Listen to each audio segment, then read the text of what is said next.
Hydropower is very important. There are many installations throughout the world, and most of them operate with water at very high pressure, perhaps coming down a mountain.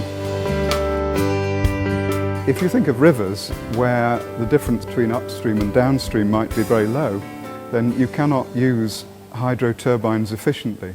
Now there's a huge resource throughout the world of water power at these low pressures, but we can't use it. At least we couldn't use it until SMEC came along. SMEC is a passive hydraulic machine that takes the energy from large flows of water at low pressure and gives it to smaller flows of water but at a higher pressure. By converting the low to the high pressure, we can actually make use of the energy efficiently. The working part of SMEC, the novel and unique part of SMEC, is actually completely passive. The water goes through various carefully designed channels, and all the energy transfer happens with no moving mechanical parts at all. Before making the first prototype, which has to go into the field, has to really generate electricity efficiently, we wish to do some more improvements to get the efficiency up further. And hence we're here at BHR doing our phase 2 testing program. So the SMEC machine actually takes water down this rectangular duct and into the main section of SMEC, which is there, and off to the sink tank at the end. So the main flow coming down this channel is travelling at about 0.5 ton of water per second in this particular model. And here we've got a valve to represent the turbine. So we can instrument the valve and we can measure the power that a turbine would generate if it were in position.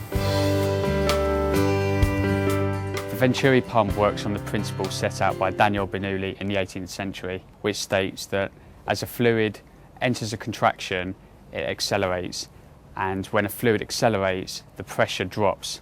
SMEC can be scaled to work in small rivers, but it can also be increased to stretch large estuaries, such as the Severn Estuary, the Mersey and the Solway.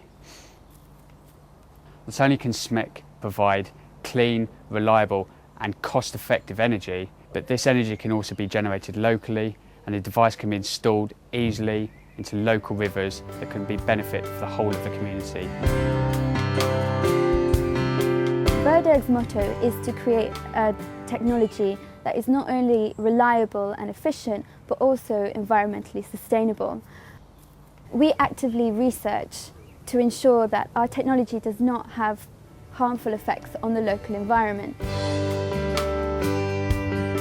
SMEC is fully porous, and this enables the flow to pass through, which creates only a minor attenuation on the natural upstream and downstream conditions. This enables us to preserve the existing hydrodynamic and sedimentary regime, which in turn minimises SMEC's impact on local terrestrial and aquatic ecosystems. This also includes protected habitats such as bird migratory habitats or estuary wetlands. The world is hungry for cheap energy, and the world needs clean, reliable, renewable energy. And I believe our technology ticks all those boxes. Features like robust and flexible engineering with almost no moving parts, low capital cost, predictable load factors, use of conventional materials, all translate into projects with exciting internal rate of return. SMEC's simplicity will enable local investment in the projects themselves. Will probably create a virtuous economic cycle in the local community.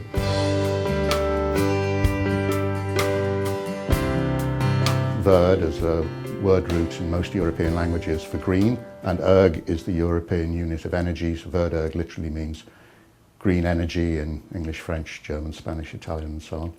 Well, we were able to take the company into our own hands in 2005 when we did a management buyout, and at that time we wanted to recommit it to lowering the carbon footprint of the energy industries.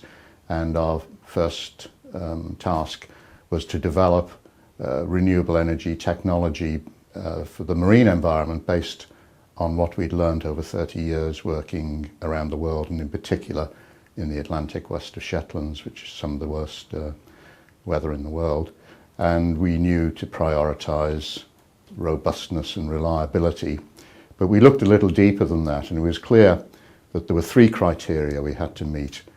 We had to produce industrial scale electricity for it to be of any value globally. It's got to be a large scale device.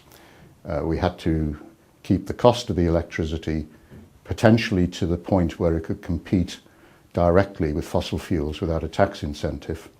And thirdly, and perhaps most importantly, it had to have a benign environmental footprint.